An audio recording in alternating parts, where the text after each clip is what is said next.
नमो नमः। आज शुक्रवार दिनांक 30 अगस्त 2024 भारतीय तिथि अनुसार भाद्रपद कृष्ण तृतीया,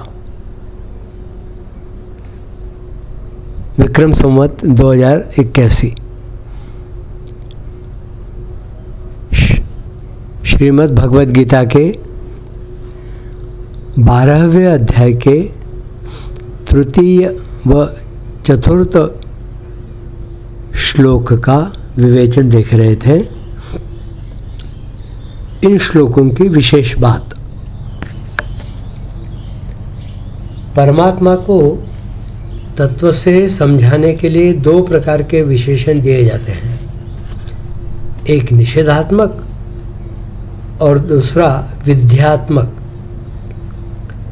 परमात्मा के अक्षर, अनिर्देश्य, अव्यक्त, अचिंत्य, अचल, अव्यय, असीम, अपार, अविनाशी आदि विशेषण निषेधात्मक हैं और सर्वव्यापी, कूटस्थ, ध्रुव, सत, चेत, आनंद आदि विशेषण विध्यात्मक हैं। परमात्मा के निषेधात्मक विशेषणों का तात्पर्य प्रकृति से परमात्मा की असंगता बताना है और विध्यात्मक विशेषणों का तात्पर्य परमात्मा की स्वतंत्र सत्ता बताना है। परमात्मा तत्व से सांसारिक प्रवृत्ति और निवृत्ति दोनों से परे सहज निवृत्त और दोनों को समान रूप से प्रकाशित करने वाला है। ऐसे निरपेक्ष परमात्मा तत्व का लक्ष्य कराने के लिए और बुद्धि को परमात्मा के नज़दीक पहुंचाने के लिए ही भिन्न भिन्न विशेषणों से परमात्मा का वर्णन अर्थात लक्ष्य किया जाता है। गीता में परमात्मा और जीवात्मा के स्वरूप का वर्णन प्रायः समान ही मिलता है। परमात्मा के लिए यहाँ जो विशेषण दिए गए हैं वही विशेषण गीता में जीवात्मा के लिए भी दिए गए हैं। जैसे दूसरे अध्याय के 24वें-25वें श्लोकों में सर्वगतः, अचलः, अव्यक्तः, अचिन्त्यः आदि और 15वें अध्याय के 16वें श्लोक में कूटस्थ एवं अक्षरः विशेषण जीवात्मा के लिए आए हैं। इसी प्रकार 7वें अध्याय के 25वें श्लोक में अव्ययम विशेषण परमात्मा के लिए और 14वें अध्याय के 5वें श्लोक में अव्ययम विशेषण जीवात्मा के लिए आया है। संसार में व्यापक रूप से भी परमात्मा और जीवात्मा को समान बताया गया है। जैसे 8वें अध्याय के 22वें तथा 18वें अध्याय के 46वें श्लोक में येन सर्वमिदं ततं पदों से और 9वें अध्याय के 4थे श्लोक में मया ततमिदं सर्वं पदों से परमात्मा को संपूर्ण जगत में व्याप्त बताया गया है। इसी प्रकार दूसरे अध्याय के 17वें श्लोक में येन सर्वमिदं ततं पदों से जीवात्मा को भी संपूर्ण जगत में व्याप्त बताया गया है। जैसे नेत्रों की दृष्टि आपस में नहीं टकराती अथवा व्यापक होने पर भी शब्द परस्पर नहीं टकराते, ऐसे ही संपूर्ण जगत में समान रूप से व्याप्त होने पर भी निरवय होने से परमात्मा और जीवात्मा की सर्वव्यापकता आपस में नहीं टकराती। सर्वभूतहिते रताः। कर्मयोग के साधन में आसक्ति, ममता, कामना और स्वार्थ के त्याग की मुख्यता है। मनुष्य जब शरीर, धन, संपत्ति आदि पदार्थों को अपना और अपने लिए न मानकर उनको दूसरों की सेवा में लगाता है, तब उसकी आसक्ति, ममता, कामना और स्वार्थ भाव का त्याग स्वतः हो जाता है, जिसका उद्देश्य प्राणी मात्र की सेवा करना ही है। वह अपने शरीर और पदार्थों को दीन, दुखी, अभावग्रस्त प्राणियों की सेवा में लगाएगा ही। शरीर को दूसरों की सेवा में लगाने से अहंता और पदार्थों को दूसरों की सेवा में लगाने से ममता नष्ट होती है। साधक का पहले से ही यह लक्ष्य होता है कि जो पदार्थ सेवा में लग रहे हैं वे सेव्य के ही हैं। अतः कर्मयोग के साधन में संपूर्ण प्राणियों के हित में रत रहना अत्यंत आवश्यक है। इसलिए सर्वभूतहिते रताः पद का प्रयोग कर्मयोग का आचरण करने वाले के संबंध में करना ही अधिक युक्ति संगत है। परंतु भगवान ने इस पद का प्रयोग यहाँ तथा 5वें अध्याय के 25वें श्लोक में दोनों ही स्थानों पर ज्ञान योगियों के संबंध में किया है।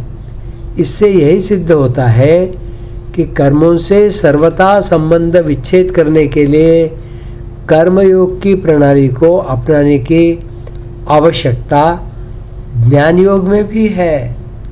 एक बात खास ध्यान देने की है, शरीर, पदार्थ और क्रिया से जो सेवा की जाती है वह सीमित ही होती है, क्योंकि संपूर्ण पदार्थ और क्रियाएं मिलकर भी सीमित ही है।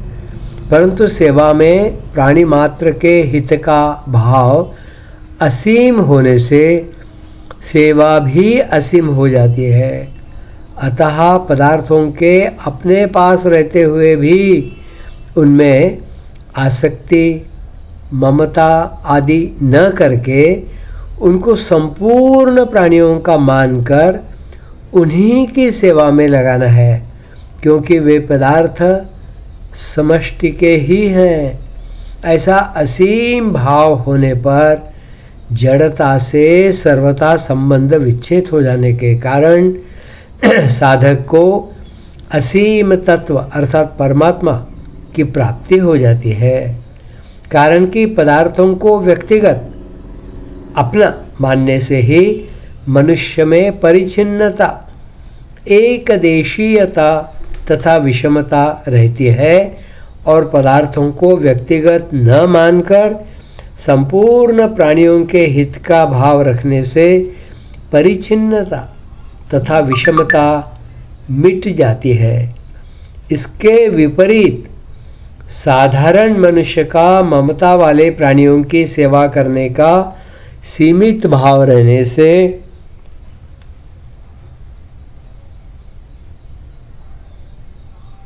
वह चाहे अपना सर्वस्व उनकी सेवा में क्यों न लगा दे, तो भी पदार्थों में तथा जिनकी सेवा करे उनमें आसक्ति, ममता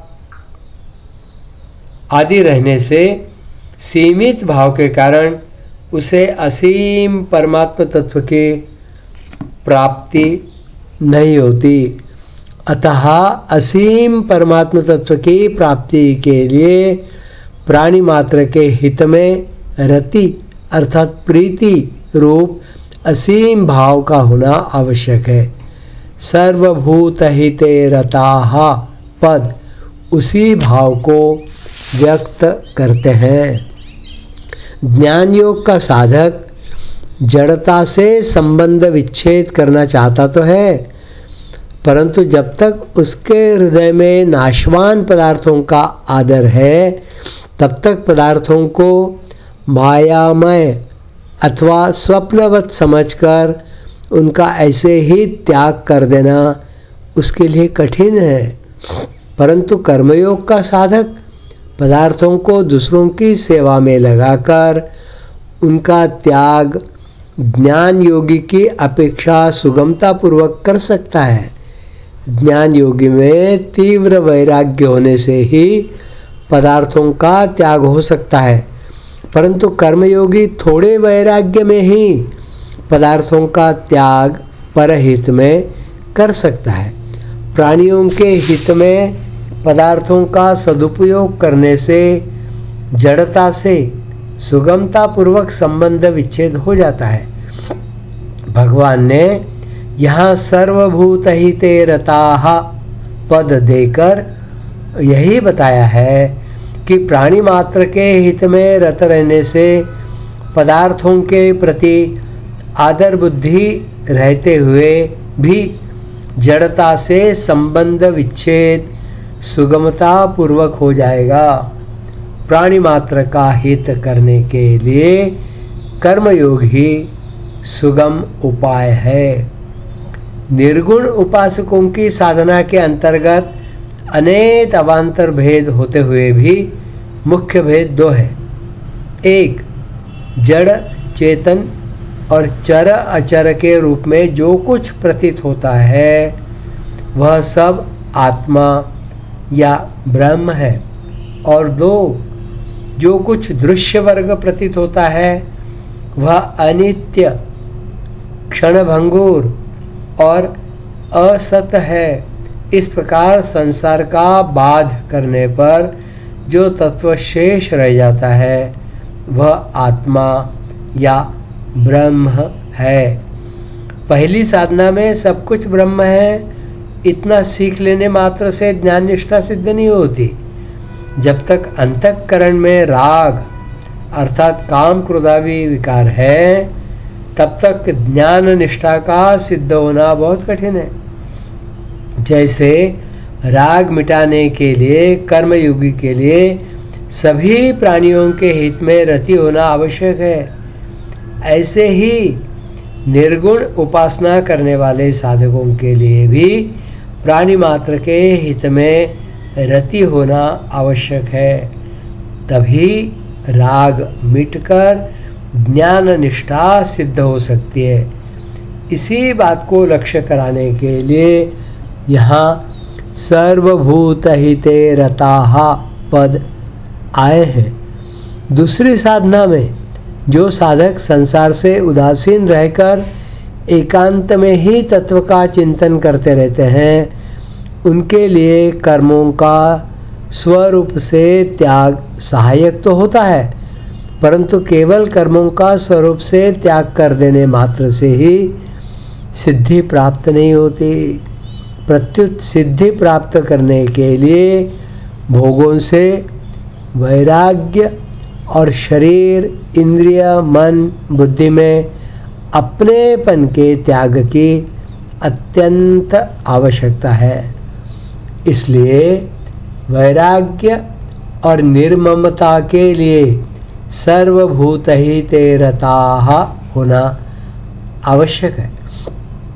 ज्ञान योग का साधक प्रायः समाज से दूर असंग रहता है, अतः उसमें व्यक्तित्व रह जाता है, जिसे दूर करने के लिए संसार मात्र के हित का भाव रहना अत्यंत आवश्यक है। वास्तव में असंगता शरीर से ही होनी चाहिए। समाज से असंगता होने पर अहम भाव दृढ़ होता है, अर्थात मिटता नहीं। जब तक साधक अपने को शरीर से स्पष्टतः अलग अनुभव नहीं कर लेता तब तक संसार से अलग रहने मात्र से उसका लक्ष्य सिद्ध नहीं होता, क्योंकि शरीर भी संसार का अंग है और शरीर में तादात्म्य और ममता का न रहना ही उससे वस्तुतः अलग होना है। तादात्म्य और ममता मिटाने के लिए साधक को प्राणी मात्र के हित में लगना आवश्यक है। दूसरी बात यह है कि साधक सर्वदा एकांत में ही रहे, यह संभव ही नहीं है, क्योंकि शरीर निर्वाह के लिए उसे व्यवहार क्षेत्र में आना ही पड़ता है और वैराग्य में कमी होने पर उसके व्यवहार में अभिमान के कारण कठोरता आने की संभावना रहती है तथा कठोरता आने से उसके व्यक्तित्व अर्थात अहम भाव का नाश नहीं होता, अतः उसे तत्व की प्राप्ति में कठिनता होती है। व्यवहार में कहीं कठोरता न आ जाए, इसके लिए भी यह जरूरी है कि साधक सभी प्राणियों के हित में रत रहे। ऐसे ज्ञान योग के साधक द्वारा सेवा कार्य का विस्तार चाहे न हो, परंतु भगवान कहते हैं कि वह भी सभी प्राणियों के हित में रति होने के कारण मेरे को प्राप्त कर लेगा। सगुणोपासक और निर्गुणोपासक दोनों ही प्रकार के साधकों के लिए संपूर्ण प्राणियों के हित का भाव रखना जरूरी है। संपूर्ण प्राणियों के हित से अपना अलग अपना हित मानने से अहम अर्थात व्यक्तित्व बना रहता है, जो साधक के लिए आगे चलकर बाधक होता है। वास्तव में कल्याण अहम के मिटने पर ही होता है।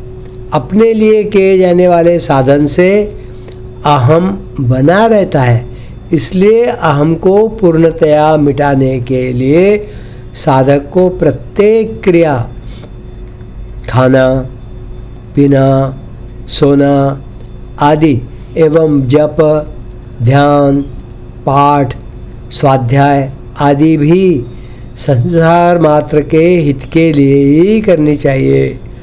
संसार के हित में ही अपना हित निहित है।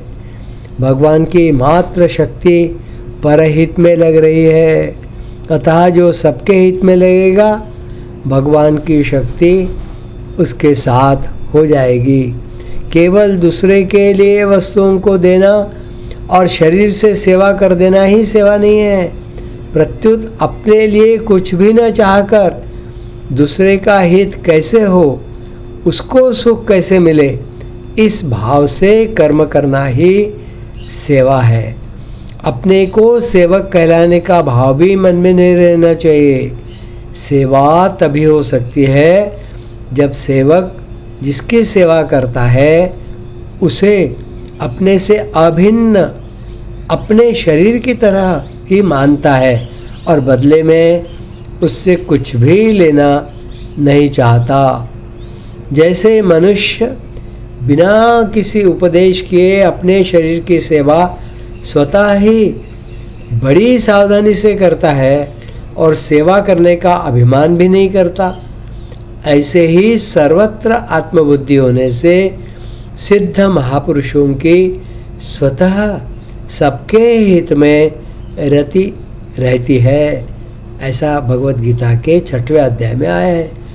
उनके द्वारा प्राणी मात्र का कल्याण होता है, परंतु उनके मन में लेश मात्र भी ऐसा भाव नहीं होता कि हम किसी का कल्याण कर रहे हैं। उनमें अहंता का सर्वथा अभाव हो जाता है।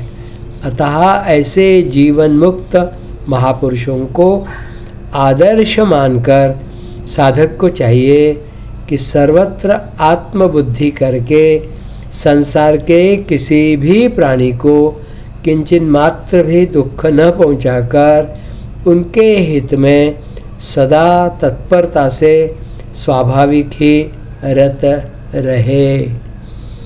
आज का विवेचन यहीं समाप्त करते हैं। धन्यवाद।